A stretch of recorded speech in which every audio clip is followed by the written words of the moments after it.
Bismillahirrahmanirrahim. Assalamualaikum warahmatullahi wabarakatuh. Pada pertemuan 6 ini, kita akan mempelajari tentang air bersih. Pada pertemuan minggu lalu, kita sudah belajar tentang air limbah, ya kan? Nah, air dan kesehatan. Air merupakan zat yang paling penting bagi manusia selain udara. Air biasanya digunakan kita untuk apa saja? Ya, benar sekali. Untuk minum, untuk mandi, untuk mencuci, untuk memasak, dan juga untuk membersihkan sekitar kehidupan kita. Nah, dapat terlihat di dalam slide bahwa 70% tubuh manusia itu terdiri dari air. Fungsinya apa? Air berfungsi untuk mengoptimalkan fungsi organ dan membantu sistem metabolisme tubuh kita. Nah, kebutuhan asupan air putih setiap orang itu berbeda-beda loh. Coba kalian bisa hitung sendiri kebutuhan air putih per harinya kalian, yaitu dengan cara berat badan dalam kilogram dikali 30 ml. Nah, misalkan ada yang berat badannya 50. Nah, maka dia membutuhkan air sebanyak 1,5 liter. Nah, silahkan kalian menghitung ya, berat badan kalian berapa dikali dengan 30 ml. Nah, penyakit-penyakit yang diakibatkan jika seseorang kekurangan asupan air. Misalnya nih, sakit kepala. Nah, sakit kepala biasanya disebabkan karena stres yang berhubungan dengan kurangnya cairan dalam tubuh. Bisa juga tekanan darah tinggi, hipertensi, dan jantung. Air yang mengalir dalam tubuh tidak lancar, menyebabkan darah juga tidak lancar. Lambatnya darah yang mengalir menyebabkan tekanan darah menjadi tinggi.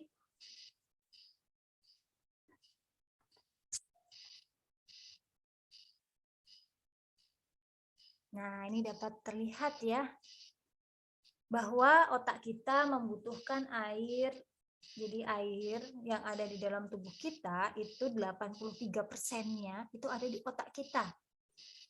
Nah, kemudian di ginjal itu ada 83%.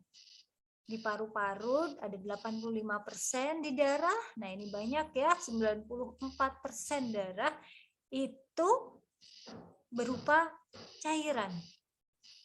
Kemudian di mata 95%, di jantung 75%, dan di otot itu ada 75%. Air tidak hanya dapat menghilangkan rasa haus saja, tetapi juga berperan sangat penting dalam metabolisme dan sebagai kebutuhan yang sangat mendasar bagi tubuh kita. Selain dapat membantu dalam menyembuhkan berbagai penyakit, air juga bisa berguna loh untuk hal yang lain. Yang pertama, bisa mengurangi kotoran dan racun yang ada di dalam tubuh kita, membantu dalam proses pencernaan dan mengantar makanan ke jaringan-jaringan tubuh. Bisa juga menetralkan atau membakar lemak dan membantu menurunkan berat badan, melancarkan cairan tubuh seperti darah dan kelenjar getah bening, mengantarkan oksigen ke sel-sel, membantu dalam perawatan otot-otot, memberikan pelumas antara sendi-sendi dan organ-organ, mengatur suhu tubuh, merawat kulit agar tetap sehat, dan sebagai media untuk membantu dalam pemulihan tubuh kita. Nah, ini adalah pengaruh air terhadap kesehatan. Secara langsung, air itu sebagai pengikat oksigen, melarutkan berbagai macam bahan, dan pengatur suhu tubuh. Secara tidak langsung, air itu bisa sebagai waterborne disease, water loss disease, water related factor, and water-based disease.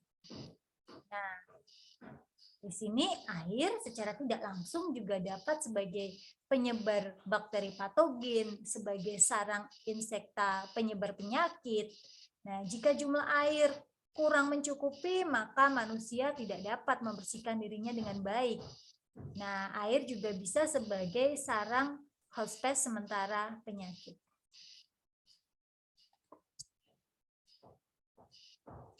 Pengaruh air secara tidak langsung terhadap kesehatan tadi ya ada 4. Yang pertama adalah sebagai waterborne disease. Adalah penyakit yang ditularkan langsung melalui air, di mana air yang digunakan itu mengandung patogen sehingga menyebabkan yang bersangkutan yang terkena air tadi menjadi sakit. Nah, penyakit-penyakit apa saja yang tergolong waterborne disease? Ada kolera, ada tipes, ada disentri. Contohnya nih, kalian main di sungai. Kemudian ada penderita kolera yang ikut main di sungai. Nah, maka air sungai tadi itu bisa sebagai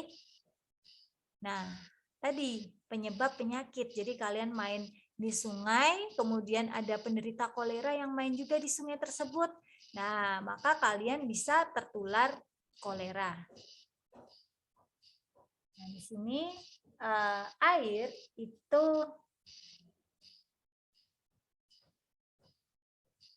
kemudian yang kedua adalah water-washed disease, yaitu penyakit yang berkaitan dengan kekurangan air higienis perseorangan. Nah, penyakit yang tergolong di sini itu ada skabies ya, skabies itu atau kudis ya. Kemudian infeksi kulit dan selaput lendir, kemudian trakoma. Trakoma itu adalah infeksi bakteri pada mata. Kemudian lepra, lepra itu atau yang biasa disebut juga dengan Hansen atau kusta, yaitu penyakit yang menyerang kulit, sistem saraf perifer, selaput lendir pada saluran pernafasan atas dan mata. Kusta itu bisa menyebabkan luka pada kulit, kerusakan saraf, melemahnya otot, dan menjadi mati rasa. Kemudian yang ketiga, water-based disease. Nah, water-based disease adalah penyakit yang disebabkan oleh bibit penyakit yang sebagian siklus kehidupannya itu berhubungan dengan air. Penyakit yang tergolong pada water-based disease yang ada di Indonesia itu adalah schistosomiasis. Kemudian yang keempat adalah water-related vector, yaitu penyakit yang ditularkan oleh vektor penyakit yang sebagian atau seluruhnya perindukannya itu berada di air. Nah, pasti kalian sudah sangat familiar kalau dengan yang ini ya. Apa saja penyakit yang tergolong di sini? Ya, benar sekali. Ada demam berdarah dengue, ada malaria, dan filariasis. Berdasarkan sumbernya, air itu bisa dibagi menjadi 3. Yang pertama, nah ini ya. Berdasarkan sumbernya, yang pertama adalah air angkasa atau yang biasa disebut juga dengan air atmosfer, yaitu air yang dalam keadaan murni sangat bersih. Dalam keadaan murni dia sangat bersih, tetapi karena adanya pengotor di udara menyebabkan kotoran-kotoran atau debu tadi itu yang menyebabkan air murni tadi menjadi tercemar. Nah, oleh karena itu, untuk menjadikan air hujan sebagai sumber air minum, maka hendaknya pada waktu penampungan air hujan itu jangan dimulai pada saat hujan pertama kali turun. Karena pada saat hujan pertama kali turun, itu dia akan melarutkan polutan yang ada di udara, sehingga banyak mengandung kotoran. Di samping itu, air hujan itu juga mempunyai sifat agresif. terutama terhadap pipa-pipa penyalur maupun babak reservoir. Sehingga hal ini akan mempercepat terjadinya korosi pada pipa. Kemudian yang kedua adalah air permukaan. Nah, air permukaan merupakan air hujan yang mengalir di permukaan bumi. Pada umumnya, air ini akan mengalami pengotoran selama pengalirannya. Beban pengotoran ini untuk tiap air permukaan berbeda-beda, tergantung dari daerah pengaliran air permukaannya. Nah, macam-macam air permukaan itu ada air sungai, ya. Kemudian ada air rawa. Pada umumnya air rawa itu berwarna karena adanya zat-zat organik yang telah membusuk. Dengan banyaknya zat organik yang membusuk tadi, itu menyebabkan kadar oksigen yang terlarut di dalam air menjadi sedikit, sedangkan kadar dari besi dan mangan yang terlarut dalam air menjadi tinggi. Pada permukaan air rawa juga biasanya ditumbuhi oleh alga karena adanya sinar matahari dan oksigen. Untuk bisa mengambil air ini sebaiknya pada bagian tengah ya. Jadi kalau mau ngambil air rawa itu sebaiknya pada bagian tengah agar endapan dari besi dan mangan serta lumut atau dari alga tadi itu tidak terbawa. Kemudian yang banyak digunakan oleh masyarakat di Indonesia yaitu air tanah. Air tanah adalah air yang terdapat dalam lapisan tanah atau bebatuan di bawah permukaan air. Air tanah merupakan salah satu sumber air selain air sungai, air hujan, dan tadi air rawa. Air tanah juga mempunyai peranan yang sangat penting, terutama bagi dalam menjaga keseimbangan dan ketersediaan bahan baku air untuk kepentingan rumah tangga atau domestik maupun untuk kepentingan industri. Pengambilan air ini sebaiknya pada bagian tengah.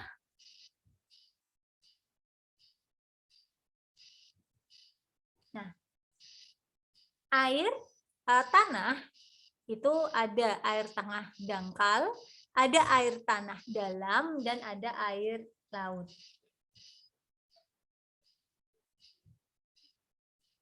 Air tanah dangkal terjadi karena adanya proses peresapan air dari permukaan tanah. Oleh karena itu, lumpur akan tertahan. Demikian juga dengan sebagian bakteri, sehingga air tanah dangkal akan jernih, tetapi masih banyak mengandung zat-zat kimia tertentu untuk masing-masing jenis lapisan tanahnya. Nah, lapisan-lapisan tanah ini berfungsi sebagai penyaring. Sedangkan air tanah dalam itu terdapat setelah lapisan rapat air yang pertama. Jadi air tanah dalam bisa dikatakan sumber air tanahnya dari sumber air tanah dalam jika telah melewati lapisan rapat air yang pertama. Biasanya untuk mengambil air ini diperlukan bor karena kedalamannya yang cukup dalam, yaitu sekitar 100 sampai 300 meter. Jika tekanan air tanah ini besar, maka air akan menyembur ke permukaan tanah. Nah, biasanya sumur air tanah dalam disebut juga dengan sumur atesis. Jika air tidak dapat keluar dengan sendirinya, maka bisa dibantu dengan pompa. Nah, untuk air laut, karena sifatnya yang asin, karena dia kan mengandung garam NaCl ya, kadar garam dalam air laut itu kurang lebih 3%.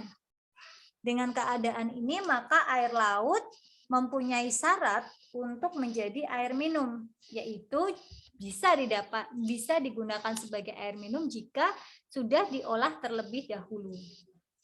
Sehingga air laut jarang digunakan sebagai air baku untuk air minum karena pengolahan untuk menghilangkan kadar garamnya itu belum ditemukan cara yang murah dan mudah. Nah, tadi untuk sumur Nah, ini yang paling banyak digunakan sebagai sumber air ya di Indonesia. Sumur dapat dibagi menjadi dua, yaitu ada sumur dangkal dan ada sumur dalam. Sumur dangkal itu jika kedalamannya antara 5 sampai 15 meter dari permukaan tanah. Pasokan airnya berasal dari resapan air hujan.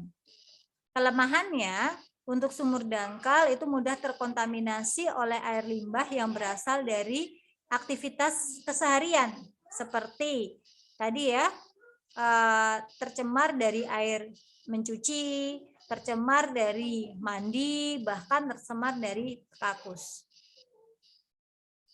Dan kelemahan yang kedua adalah bisa kering saat terjadi kemarau panjang. Sumur dalam, yang kedua adalah sumur dalam. Dikatakan sumur dalam jika kedalamannya lebih dari 15 meter dari permukaan tanah, sehingga airnya berasal dari lapisan air kedua di dalam tanah.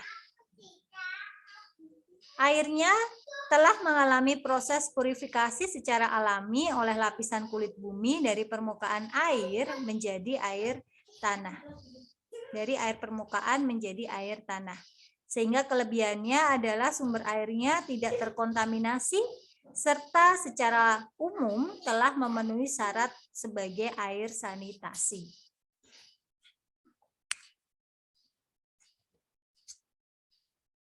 Nah, di sini adalah sumur sanitasi. Sumur sanitasi itu adalah sumur sehat, yaitu jenis sumur yang telah memenuhi persyaratan sanitasi dan terlindung dari kontaminasi air kotor.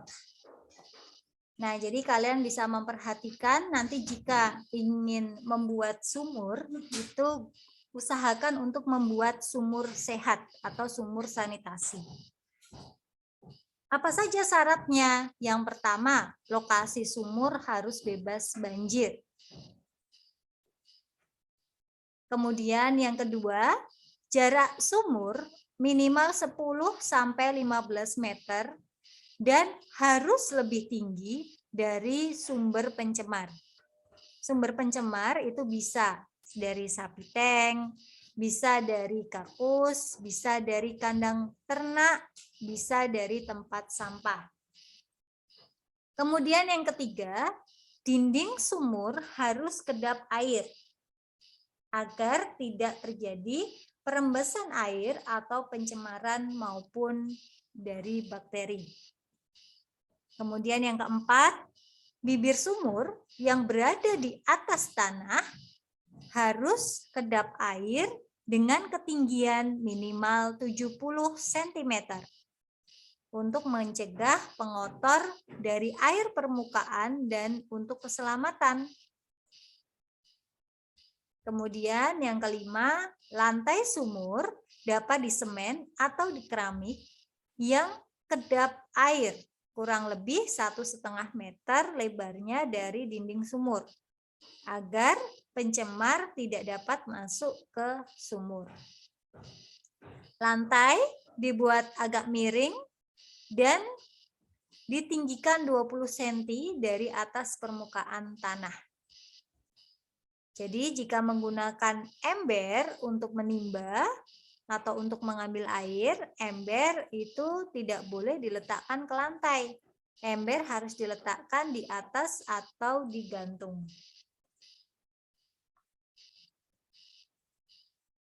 Nah, berdasarkan asalnya itu ada air laut, ada air hujan, dan ada air permukaan.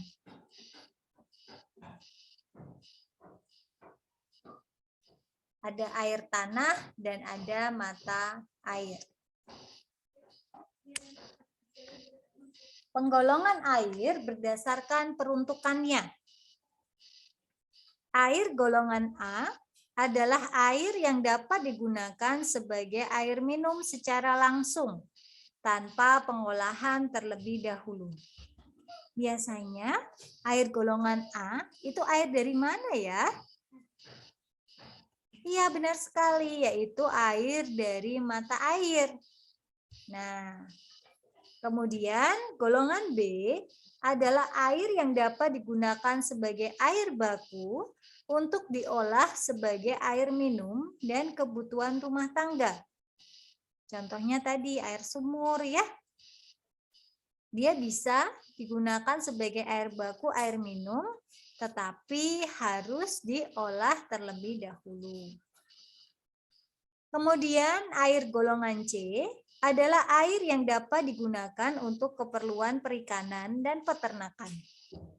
Air golongan D adalah air yang dapat digunakan untuk keperluan pertanian dan dapat dimanfaatkan untuk usaha perkotaan, industri, pembangkit tenaga listrik, dan pembangkit tenaga air.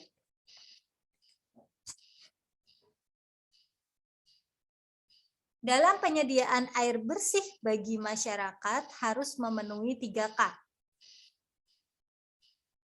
Air bersih untuk kebutuhan dapat diperoleh dari berbagai sumber. Namun, seringkali sumber air bersih jauh dari lokasi tempat tinggal, sehingga sulit dan membutuhkan tenaga juga biaya untuk mendapatkannya. Dalam penyediaan air bersih bagi masyarakat harus memenuhi 3K. Apa itu 3K? Yaitu kuantitas, kualitas, dan kontiguitas. Kualitas. Dalam sistem penyediaan air bersih harus cukup memenuhi kebutuhan air bersih masyarakat. Idealnya masyarakat tidak kekurangan air untuk memenuhi kebutuhan airnya sehari-hari. Oleh karena itu, perlu dihitung berapa kebutuhan air masyarakat, juga memperhatikan fluktuasi kebutuhan air serta perkembangan wilayah tersebut. Kemungkinan akan dibangun pabrik atau sarana perdagangan atau perumahan dan lain-lain. Kemudian yang kedua adalah kualitas. Air bersih atau air minum akan lebih baik ya. Kalau untuk air minum maka jelas kualitasnya harus lebih baik. Yang didistribusikan ke masyarakat harus memenuhi syarat yang telah ditetapkan oleh pemerintah. Hal ini untuk menjamin bahwa air bersih tidak menyebabkan gangguan kesehatan jika dimanfaatkan oleh masyarakat untuk dikonsumsi. Pemilihan kualitas air baku yang akan diolah menjadi air minum itu akan berbeda dengan air sanitasi.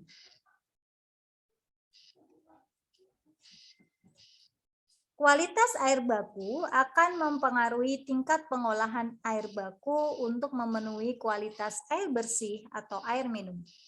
Semakin buruk kualitas air bakunya, maka semakin sulit dan rumit pengolahan air baku tersebut menjadi air minum. Dan juga pengolahannya membutuhkan biaya yang lebih mahal. Air bersih dan air minum harus memenuhi syarat kualitas, seperti syarat fisik, biologi, maupun kimiawi.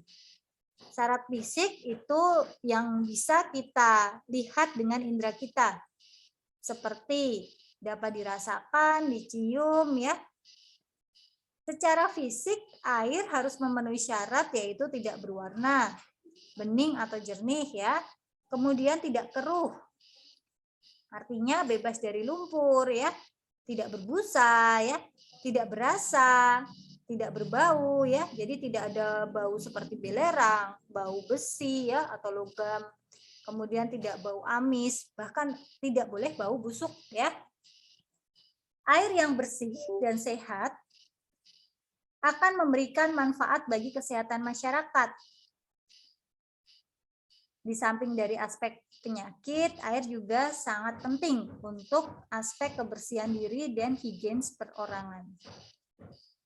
Kontinuitas. Idealnya masyarakat dapat memperoleh air bersih kapanpun dia membutuhkannya, sehingga air dapat mengalir atau diperoleh selama 24 jam dalam 7 hari atau setiap hari ya.